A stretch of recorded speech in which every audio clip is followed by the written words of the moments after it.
What's up gang, nama aku Toki Rider and welcome to Malaysian Toku Review.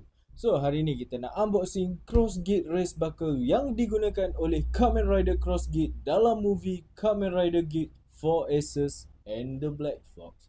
So tanpa membuang masa, let's check it out after the intro.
So guys, apa pendapat korang tentang Cross Gate Race Buckle kali ni? Padu tak padu guys?